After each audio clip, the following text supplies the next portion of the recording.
importante saber que tú estás aquí. Es tan lindo saber que tú quieres llenar nuestro corazón y de que tú nos asignas que seamos colaboradores contigo para tu obra. Padre, recibimos tu llamado a la oración con intensidad y lo recibimos para tu gloria y para tu honra. Abre tu palabra en esta mañana para que nuestro corazón se estremezca, para que nuestro corazón entienda tu llamado a nuestra vida. En el nombre de Jesús. Amén. Hemos estado estudiando Lucas, el Evangelio de Lucas, y hemos estado estudiando una sección desde el capítulo 8, y yo creo que nos llega hasta el 10, donde Lucas nos muestra a Jesús, ya no solamente presentando su ministerio, sino que ahora nos muestra a Jesús discipulando a sus seguidores para la obra del ministerio que Él les va a dejar. Porque usted sabe que la historia es que Jesús se va y comienza la iglesia, usted y yo, la iglesia del Nuevo Testamento.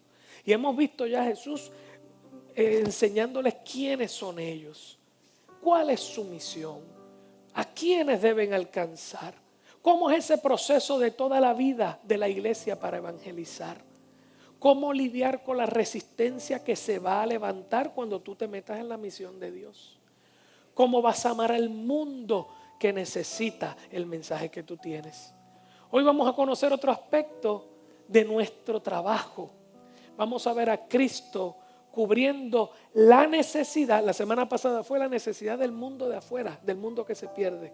Hoy vamos a ver a Cristo supliendo la necesidad de los que estamos adentro, de su pueblo. Porque las dos cosas hay que hacerlas, ¿ok? Las dos cosas hay que hacerlas. Hay que trabajar con los de afuera y hay que trabajar con los de adentro. Cuando alguien venga peleando por ahí quejándose de que la iglesia no sale de las cuatro paredes, escúcheme bien. Las dos cosas hay que hacerlas. Hay que ir afuera de las cuatro paredes a evangelizar. Por eso usted sale de aquí ahorita y está toda la semana afuera. By the way, la iglesia en cuatro paredes está solamente el domingo, por si acaso. ¿Ok? Pero usted está toda la semana afuera. Así que la iglesia está afuera. Lo importante es que hagamos nuestra función. Pero cuando venimos y nos juntamos, cuando vamos a una casa de oración, estamos juntos y nos conocemos y trabajamos los unos con los otros. Cuando estamos aquí, cuando pedimos un consejo, nos estamos cuidando los que estamos adentro, porque eso también es importante. Así que vaya conmigo al versículo 40 del capítulo 8. Siga conmigo, vamos a leer bastante ahora. Cuando volvió Jesús, usted conoce estas dos historias. Cuando volvió Jesús, lo recibió una multitud con gozo, porque todos le esperaban. Entonces vino un varón llamado Jairo, que era principal de la sinagoga, y postrándose a los pies de Jesús, le rogaba que entrase en su casa, porque tenía una hija única, como de 12 años, que se estaba muriendo. Y mientras iba, la multitud lo oprimía, era mucha gente y no lo dejaban caminar. Pero una mujer que padecía de flujo de sangre desde hacía 12 años y que había gastado en médicos todo cuanto tenía y por ninguno había podido ser curada, se le acercó por detrás, tocó el borde de su manto y al instante se detuvo el flujo de su sangre. Entonces Jesús dijo: ¿quién es el que me ha tocado? Y negando todos, todo el mundo te tocó, estamos pegados. Dijo Pedro y los que con él estaban: maestro, la multitud te aprieta, la multitud te oprime y dices: ¿quién es el que me ha tocado? Entonces cuando la mujer, pero Jesús dijo, 46, alguien me ha tocado porque yo he conocido que ha salido poder de mí. Entonces cuando la mujer vio que no había quedado oculta, vino temblando y postrándose a sus pies le declaró delante de todo el pueblo por qué causa le había tocado y cómo al instante había sido sanada. Y él le dijo: hija, tu fe te ha, dígalo otra vez, salvado. Ve en paz. Estaba hablando aún cuando vino uno de casa del principal de la sinagoga a decirle: tu hija ya murió, no molestes más al maestro. Oyéndolo Jesús le respondió: no temas, cree solamente y será, repítalo, salva. Entrando en la casa, no dejó entrar a nadie consigo, sino a Pedro, a Jacobo y a Juan, al padre y a la madre de la niña. 5 personas. Y lloraban todos y hacían lamentación por ella. Pero él dijo: no lloréis, no está muerta, solo duerme. Y se burlaban de él sabiendo que estaba muerta. Mas él, tomándola de la mano, clamó diciendo: muchacha, levántate. Entonces su espíritu volvió e inmediatamente se levantó. Y él mandó que le diesen de comer. Y sus padres estaban atónitos. Pero Jesús le mandó que a nadie dijesen lo que había sucedido. Fíjese que dice que cuando Jesús volvió, lo recibió una multitud con gozo. Dice, todos lo esperaban. ¿De dónde Jesús volvió? Bueno, la semana pasada dejamos dónde a Jesús. ¿Se acuerdan? En la tierra de los Gadarenos. Jesús viene regreso a casa, al pueblo de Dios, el lugar donde todo el mundo piensa igual, ¿se acuerda?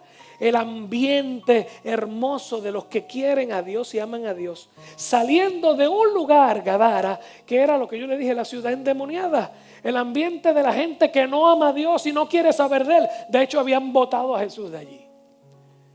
Así que ya estaba el mundo perdido con el que hay que lidiar, y allá Él dejó un evangelista, usted y yo lo somos.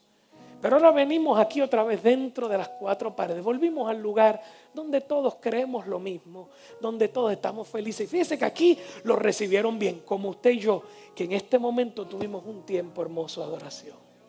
¿Sabe lo que usted estaba haciendo esta mañana? Recibiendo al Señor en su semana. ¿Lo vio? Así que está ahí, estamos aquí, estamos juntos, estamos en las 4 paredes. Pero ¿qué encuentra Jesús en casa? ¿Qué encuentra Jesús entre su gente? Y recuerde que nos está dando un discipulado que tú y yo vamos a ver aquí adentro. ¿Y cómo lo vamos a bregar? Vimos ahí 2 personas, la hija de un varón rico, un hombre bien acomodado, una niña de 12 años que recibe una enfermedad que la lleva a postrarse en cama para morir. Iba a terminar su vida. Y a la vez vemos una mujer adulta, que dice que por los mismos 12 años que la niña había vivido, en esos 12 años había tenido un flujo de sangre. Aparentemente un flujo de sangre, una menstruación que no se detenía. Una cosa intensa. Era un flujo de sangre, una emisión de su interior. Y yo quiero que usted entienda que una persona perdiendo sangre constantemente por 12 años, que las hermanas que están aquí, que saben que ¿verdad? Es regularmente, y ustedes se ponen como, no voy a decir que se ponen cranky ni nada de eso, no lo voy a decir aquí. Mal humor, cranky, molestia, cansado, ¿verdad? ¿Por qué? Usted está perdiendo hemoglobina, usted está cansado. O sea, imagínese, eso es debilitante. Así que tiene una persona que tiene un asunto debilitante en su vida. Y yo quiero que usted entienda que para esta mujer era debilitante física, emocional y socialmente. Bien, por varias cosas. Uno, por el asunto físico, sencillamente estaba perdiendo hemoglobina, estaba cansada todo el tiempo, fastidiada. Y hermanas, no fue un mes, no fueron 2, 12 años. Intenso. Y esta cosa acabó con sus ahorros y su dinero. Dice que estuvo 12 años yendo a médicos y gastó todo lo que tenía. Así que esta enfermedad debilitante la quebró económicamente. Pero resulta que en esta época, en la ley que había allí, recuerde que una mujer con flujo, había ciertas restricciones en la ley judía, que es la ley que Dios le había dado. Usted no podía tener interacción porque usted estaba ceremonialmente sucio, ceremonialmente no limpio, impuro.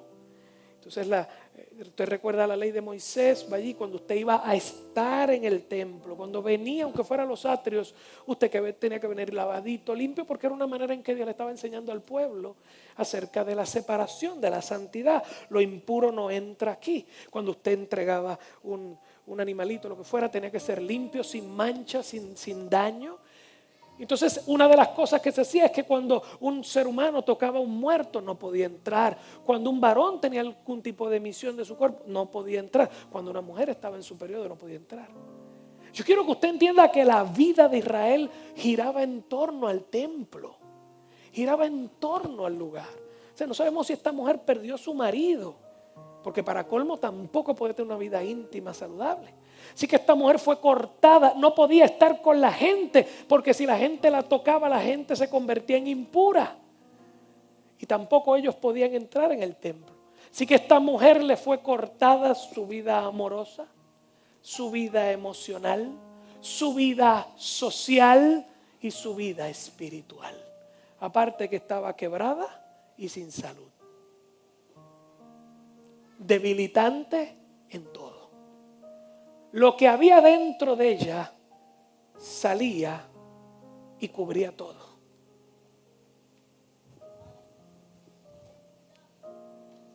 Así que tenemos una niña en agonía de muerte, esperando morirse, y una mujer que todo lo que tenía se había deshecho y ya no podía más.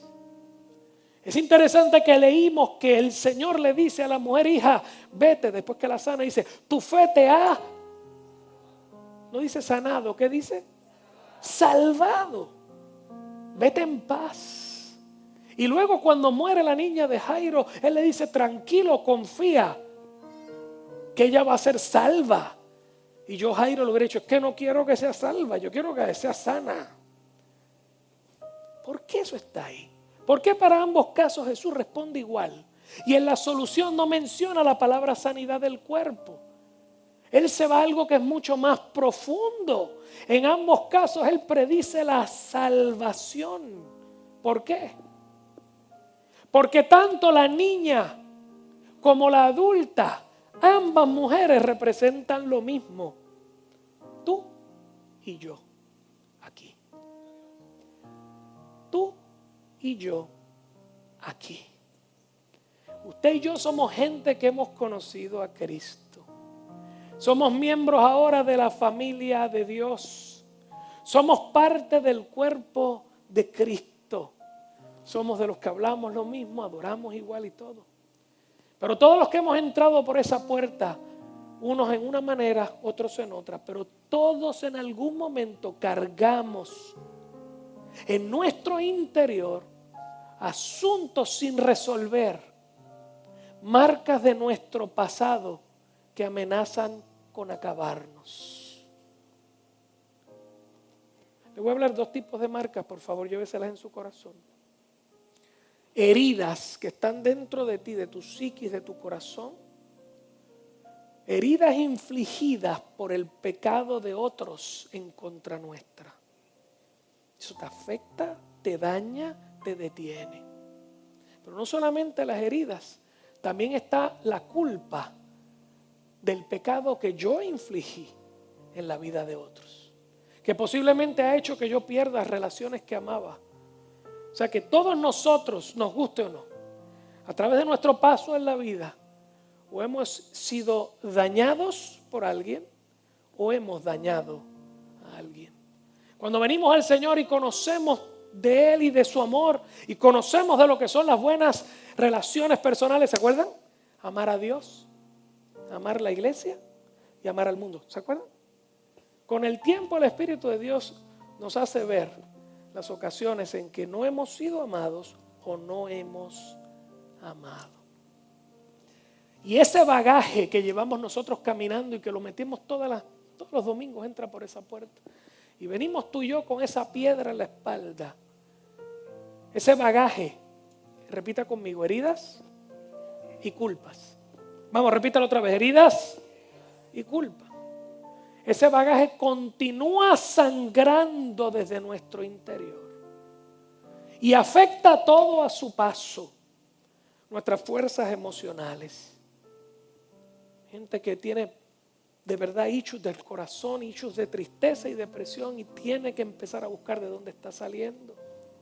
Nuestras relaciones interpersonales, por eso todavía en la iglesia tenemos tanto conflicto entre nuestros matrimonios, entre padres e hijos, entre gente que se supone se ame y no se pueden amar.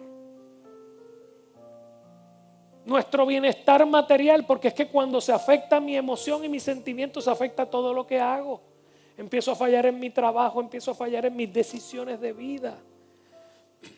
Pero más importante que todo, fíjate que Jesús habló de serás salvo, afecta nuestra vida espiritual. Las heridas que están ahí y la culpa que llevamos ahí afecta todo. Y seguimos andando cada día, borboteando, sí, está bien dicho. Está borboteando, eso que llevamos por dentro va afectando todo afuera y vamos caminando como muertos en vida, como la niña de 12 años, esperando que se acabe todo ya. Una mujer cansada y una niña esperando morir, porque ellas dos somos tú y yo. Hace un tiempo leí la historia de Lonnie Frisbee. Lonnie Frisbee es una persona icónica en el movimiento de Jesús. ¿Cuántos viejitos tengo aquí? ¿Cuántos vieron a los Beatles y todas esas cosas en los 60? Ahora nadie, ¿verdad? Todos son de Menudo para acá. Pues si eres de Menudo también eres un viejo, ¿ok? Que te quede claro. Pero cuando usted sabe que en los 60 hubo un movimiento bien fuerte de los hippies, ¿se acuerdan? Eso fue un movimiento en San Francisco de los hippies. Y en aquel lugar fue la liberación sexual, droga, rock and roll y sexo. Y los muchachos fueron allí de todas partes de la nación y se metieron allí a música, a tener sexo como unos locos, a tener una vida terrible de drogas y todo. Fue un movimiento explosivo, terrible, que marcó la historia de Occidente, empezando por Estados Unidos, y lo que usted y yo estamos viendo hoy es sencillamente los retazos de lo que comenzó allí. Toda la inmoralidad sexual que usted ve en nuestras naciones viene de esa decisión que tomó ese grupo social. Pero como Dios dice que donde abunda el pecado, sobreabunda la gracia. De los lugares más inhóspitos y locos, de ese montón de desalmados locos, Dios sacó a 2 o 3 y los salvó. Y uno de ellos fue Lonnie Frisbee. Lonnie Frisbee fue salvado en medio de esa situación. Y si usted ha escuchado hablar de las Calvary Chapels, de las iglesias Calvary Chapels, una iglesia poderosa, era una iglesita bien pequeñita, con un montón de gente viejita que se iba a morir.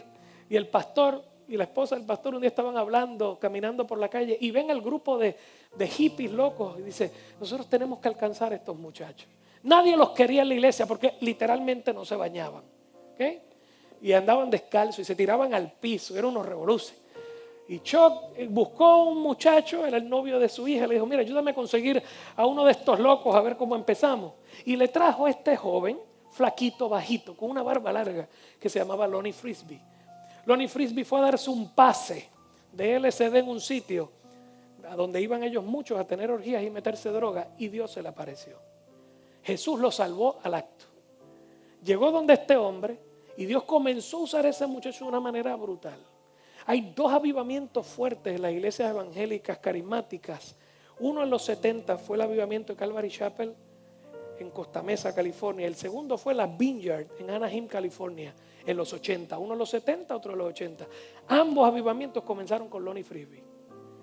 Un hombre de Dios brutal. Tiene una palabra profética, don de sanidades, echaba fuera demonios, un revolú. Si usted ve la historia de Lonnie Frisbee, búscalo en Wikipedia, va a saber que terminó divorciado. Problemas de droga, aparentes problemas de homosexualismo, y murió en los 80 de SIDA, en los 90, de AIDS. Y eso era un misterio terrible, porque la pregunta es: ¿cómo una persona que Dios usa tanto puede estar tan dañado? ¿Okay? De hecho, la historia se repitió un montón, porque es que esos muchachos estos hippies venían bien dañados. Y encontraron al Señor y empezaron a servir como jóvenes, pero cuando llegaron a cierta edad, muchos de ellos, si usted recuerda los que le gustaba la música gospel, Andy Crouch, ¿se acuerdan? Nadie se acuerda porque todos son jovencitos y yo soy el único viejo aquí. Andy Crouch en los 80 cayó en drogas también. ¿Okay? Y después era pastor de una iglesia pentecostal, su papá, su hermana, él. Y murió siendo pastor y todo, pero tuvo una caída terrible a mediana edad. Lonnie Frisbee le pasó lo mismo. Hace poco salió la biografía completa escrita por él. 3 tomos, me los leí los 3 porque yo necesitaba entender. Y él habla que después que cae en todo este revolú de cosas, pierde el ministerio, pierde todo. Él se topa con un libro que se llama Pain and Pretending. Lo tengo en casa, estoy a mitad con él. Dolor y pretensión. Ando con mi dolor, pero pretendo que todo está bien. Porque en la iglesia todo tiene que estar bien. Porque entro por las 4 paredes y mi casa es perfecta, mi vida es perfecta, yo soy perfecto. Nadie tiene que saber el dolor y la culpa que anda dentro de mí. Entonces es este pastor que hace un programa de radio en los 80 trabajando con todo esto. Y él dice que él empezó a trabajar el tema del abuso sexual en la niñez y de ahí se le desbocaron la gente llamando en el programa de radio y todo. Y Lonnie lee el libro, escucha y pide una cita con ese pastor y comenzaron un proceso. Un proceso, no es psicología barata, hermano. Y créanme que hay cosas muy buenas, pero aquí estamos hablando de mucho más. Proceso que tiene que ver con la emoción, pero tiene que ver con el corazón espiritual. Entonces Lonnie Frisbee había sido un hijo de un padre ausente, abusador, que se fue de la casa, llegó otro, y desde niño, desde 5 o 6 años, él había borrado esas cosas, 5 o 6 años, lo dejaban al cuidado de un vecinito, el vecinito lo estuvo violando sistemáticamente por 4 o 5 años.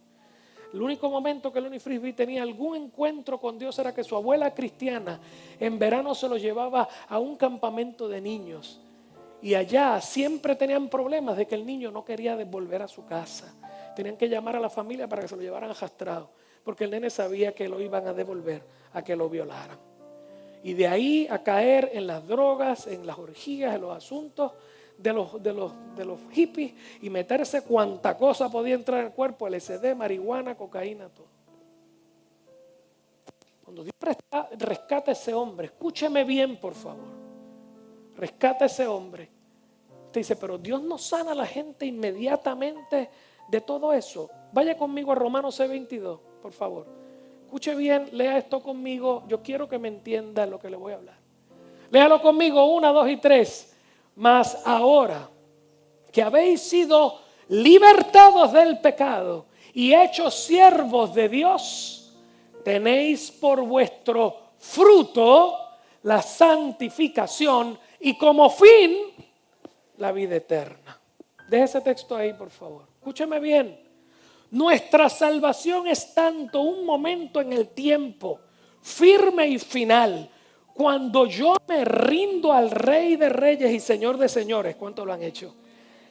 Dice la palabra que cuando confiesas a tu Jesucristo como tu Señor, serás salvo. Esa salvación es firme y final.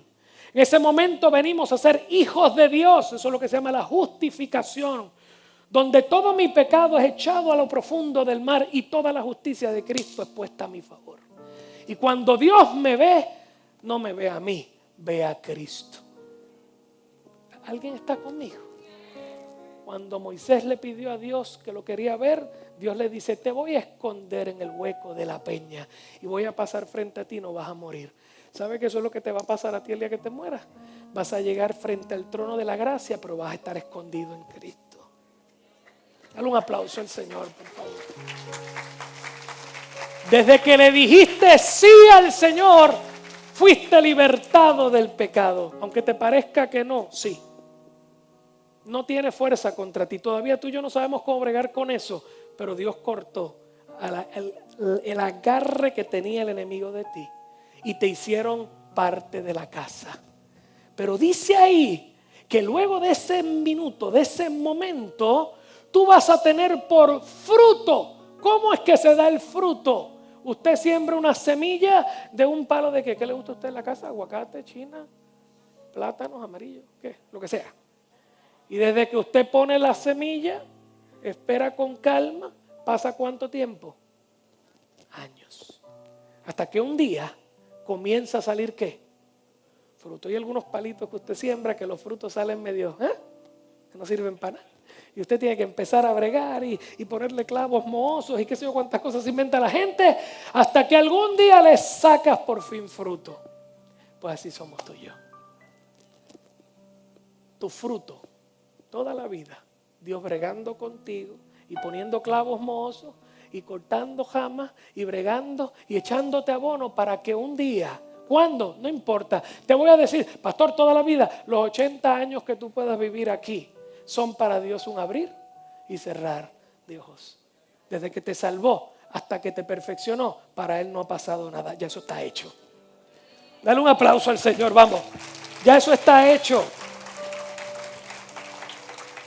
Pero así como Él nos justifica y nos salva, comienza un proceso que dura toda la vida. Aquí adentro, entre las cuatro paredes, tú y yo amándonos y cuidándonos, mientras el Espíritu Santo, poco a poco, porque te ama y no te va a destruir, poco a poco va destapando, desenmarañando, limpiando, sanando tu corazón de toda la maldad y de toda la influencia que el pecado tiene sobre nosotros. Y entre esas cosas está lo que me hicieron y lo que yo hice, lo que me duele y lo que me pesa por mi culpa. ¿Okay? ¿Sabe cuál es el problema que tenemos con esto? Primero, escúcheme, esto requiere varios pasos críticos que no podemos perder. Requiere que tú y yo, aquí adentro, en las cuatro paredes, cuando entremos por esa puerta, con ese guillecito de familia perfecta, nadie se rió ahora, ¿verdad? Con ese guillecito de que mi vida está cuadrada y lo tengo todo bien, aquí no. Lo primero es que hay que aceptar que tenemos un problema. Hermanos, todos tenemos un problema. ¿Okay? La traducción bíblica en puertorriqueño es: el que no tiene dinga, tiene mandinga. Amén. Todos tenemos problemas. Todos tenemos áreas en nuestra vida sin resolver. Lo primero que yo tengo que entender es lo que la palabra dice de mí. Segundo, yo tengo que aceptar que el Espíritu Santo se mete en mi vida. Y usted no sabe la cantidad de gente entre nosotros, empezando por mí, que hay veces que no queremos que el Espíritu se meta en áreas que quiero guardar para mí.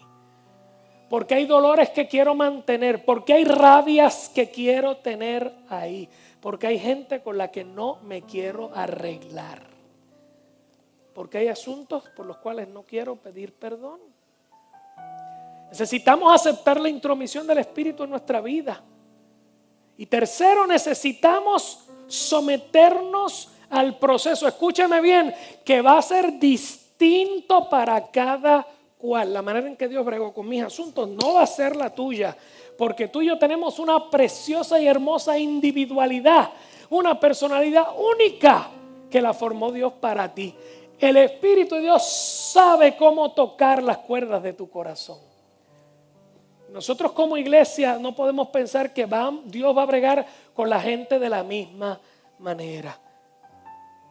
El proceso va a ser distinto para cada cual, pero Dios nos va a sanar. Así que diga conmigo: aceptar que tengo problemas, aceptar que el Espíritu se meta en mis problemas y someterme al proceso por donde Él me va a correr. ¿Y cuál es el mayor impedimento a esto? Usted sabe: nuestro orgullo. Honestamente somos muy pocos los que aceptamos que estamos rotos por dentro. Y todavía somos menos los que aceptamos que otras vasijas rotas, que también tienen sus problemas, sean usados por Dios para tocar mi corazón. Porque yo quiero taparme para que todo el mundo crea que todo está bien. Déjele eso a la gente del mundo que van engañando y siendo engañados. Aquí todos sabemos cómo estamos. Aquí todos sabemos quién es el que sana. Pero Dios nos manda como iglesia a orar los unos por los otros, confesarnos los pecados los unos a los otros, llorar con los que lloran, reír con los que ríen. Mira a la gente que está a tu alrededor. Ahí está tu sanidad. Dale un aplauso al Señor, por favor.